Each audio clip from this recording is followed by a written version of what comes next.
Hello there. Welcome to this video on the voltage regulation of an alternator MMF procedure. In the EMF method, the effect of the armature reaction is not directly considered when determining an alternator's voltage regulation. Instead, it is accounted for using an imaginary reactance, also referred to as the armature leakage reactance. As a result, the voltage regulation value obtained using this method is higher than the actual value. Watch our video Limitation of EMF method if you're not familiar with this concept. Since the voltage regulation of an alternator primarily depends on armature reaction and armature resistance, a more refined approach known as the MMF method has been developed. This method replaces the armature leakage reactance with an equivalent additional armature reaction MMF, bringing the predicted voltage regulation value closer to the actual regulation of the alternator. In this video, you will learn how to predetermine the voltage regulation of an alternator using the MMF method. For any alternator or synchronous generator, the magnetomotive force MMF produced by the field winding is responsible for supplying power to electrical loads. This MMF consists of two distinct components.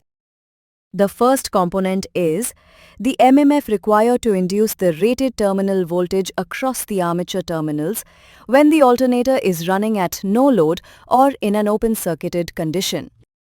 We refer to this component as F0. When a load is connected, the voltage at the armature terminals causes a load current to flow through the armature conductors and the load. This current is known as the armature current.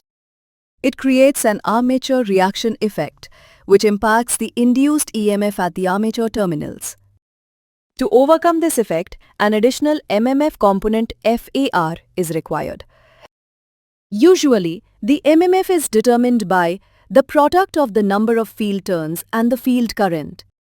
Since the number of field turns remains constant, MMF is directly proportional to the field current. Therefore, we can calculate and express MMF in terms of the field's current, IF.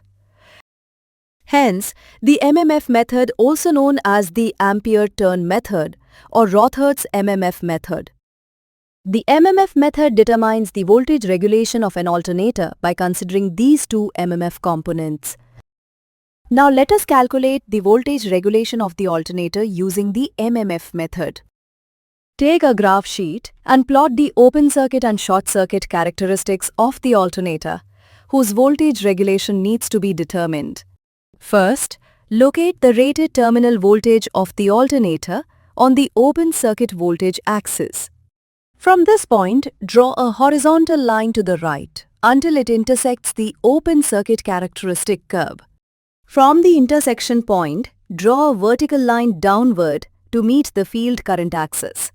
The value at this intersection represents the MMF required to induce the rated terminal voltage denoted as F0.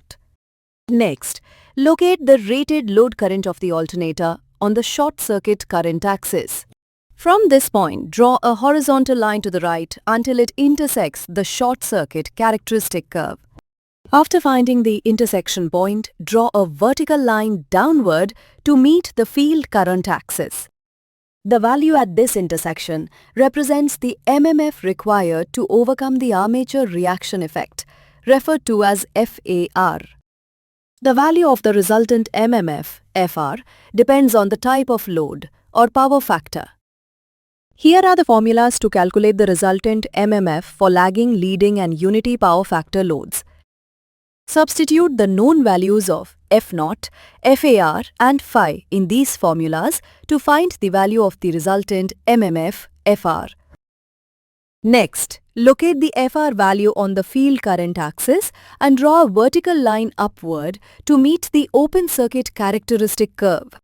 From the intersection point, draw a horizontal line to the left until it intersects the open circuit voltage axis. This intersection gives the value of the induced EMF, EPH. Follow the same process to identify the induced EMF, EPH for different load power factor conditions. Apply these EPH and VPH values in the voltage regulation formula to determine the voltage regulation of the alternator under various load power factor conditions. By now, you should be able to use the MMF method to find the voltage regulation of an alternator. But how accurate is it really? Well, since we consider armature reaction, the MMF method gives a result that's closer to the actual value than the EMF method. Still, it's slightly less than the actual voltage regulation. Ever wondered why? Check out our next video, Limitations of the MMF method, to find out. We have come to the end of this video. In this video, we learned that to determine the voltage regulation using the MMF method, we need the open circuit and short circuit characteristics of the alternator. The field current required to induce the rated terminal voltage under no-load condition is MMF F0.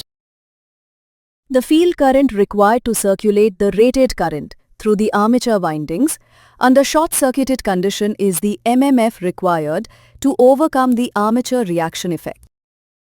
The resultant MMF FR for various load conditions can be determined using the open circuit and short circuit characteristics without physically connecting a load to the alternator. The MMF method provides a result that is closer to the actual value than the EMF method, but it's slightly lesser than the actual voltage regulation of the alternator.